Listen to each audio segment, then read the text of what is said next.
Hello mga kaprobinsya, good morning and welcome back to my YouTube channel. So ngayong araw na ito mga kaprobinsya is ipapakita ko sa inyo kung anong kalagayan namin dito ngayon kasi lumabas na din si Haring Araw.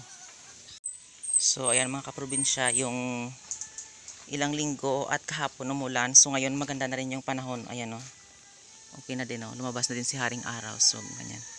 So thank you talaga sa Panginoon kahit pa paano naging kada na rin yung yung panahon at saka yung lupa dito hindi na rin maputik. So ayan. So ayan, meron silang mga binilad. Ayan. Kasi maganda na rin ngayon yung panahon. So maraming maraming tawag dito. Yung paligid is sobrang putik tapos yung iba hindi nakapaglaban ng damit. So ayan. So ayan.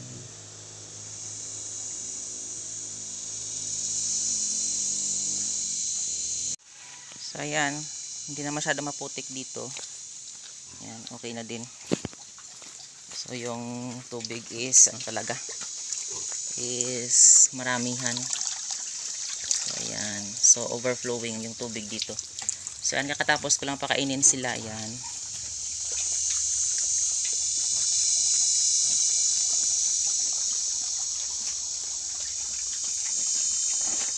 Ayan, nalinisan ko na rin yung kanilang kanilang kural.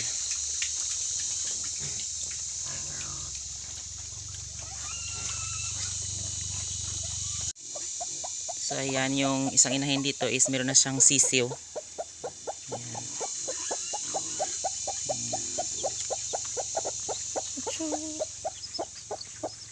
So ayan.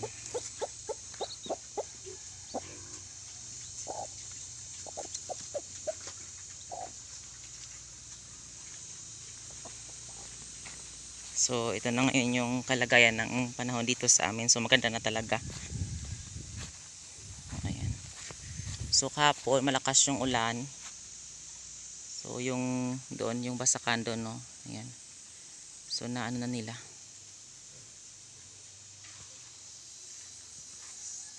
Tanim na sila ng palay. So ayan. So ayan mga kaprobinsya, sobrang talaga ngayon ni Haring Araw. Sobrang lakas na kanyang sikat. So ayan.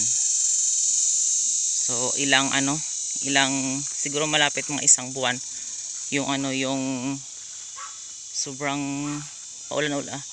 Umuulan dito pero lang pa unti-unti lang pero hindi humuhupa. So sobrang talaga, sobrang sa sa iba dito kasi yung pinagkukunan nila ng ng kabuhayan is yung gumagawa sila ng stick na mga kawayan. Ito, mga kawayan na yan kinukuha nila at ginagawang stick. So yun yung tinutuhog-tuhog sa mga isaw, sa mga fishball, mga ganyan.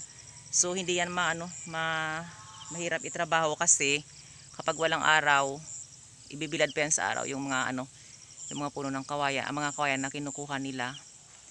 Kaso mga kaprobinsya, siguro mga isang buwan din talaga siguro yung tawag dito, yung ulan. So perwisyo talaga sa sa kabuhayan ng mga tao dito. So ayan. So nakikita nyo yung mga na yan, punong kawayan na yan. Ayan, hanggat sa dulo pa doon. So yan yung kinabubuhay ng mga tao dito sa amin, sa bayan namin. So gumagawa sila ng mga tawag dito yung bilaran ng palay, ganyan. Yung mga liplip, yung mga pang dingding sa bahay. So ganyan gawa yan sa mga puno ng mga ng mga kawayan na yan. So ayan. So ayan. So doon sa ito yung mga puno ng ng saging. So itong mga puno ng saging mga kaprobinsya is papag-ari pa ito ng ng may-ari ng pinatayuan ni Tito ng kanyang tawag dito, nung bahay ng kanyang mga baboy. So sa kanila pa itong mga lupain dito. So doon naman sa sa ibaba is nakikita niyo yan mga kaprobinsya, yung parang semento. Yan yung libingan ng ng mga namayabang patay dito sa amin. So yan hanggat dyan yung kanilang lupa. So yan. Kaya meron silang tanim na mga ano. So maliit pa. Kadyos. Yan ito. Hanggat doon. So ang ganda-ganda talaga ng sikat ng araw.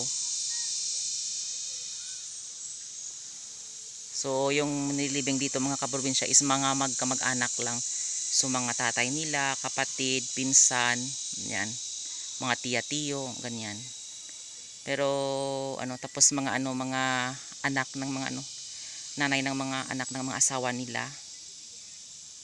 Mga ganyan. So yan. So siyempre kami mga kaprobinsya is malapit din kami na mag ano na magpamilya.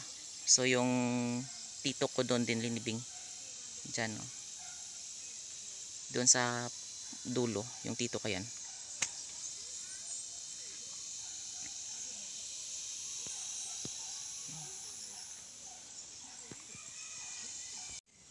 So ayan mga kaprobinsya, kukuha muna tayo ngayon dito ng kangkong. Yan. So gawin nating pang ulam. Lagay natin sa sinabawang bangus.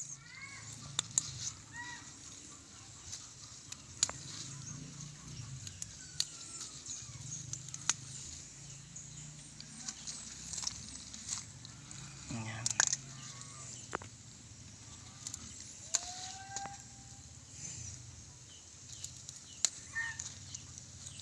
So ayan. Kangkong. Oh, so ito. So madami talaga, so kinukunan man nila dito ng ano ng kanilang pangulam. So madami kasi yung lupa dito is mamasa-masa yan.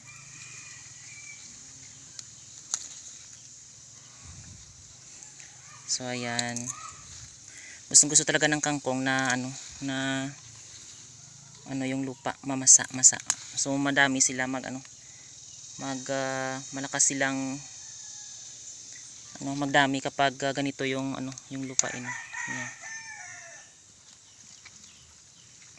So yung scientific nito mga kaprobinsya is Ipomoea aquatica. So ayan.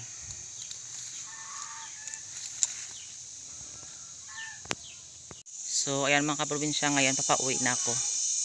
So maraming salamat sa walang sawang pagsusupport at panonood nyo sa aking YouTube channel. And don't forget to like, share, and subscribe to my YouTube channel.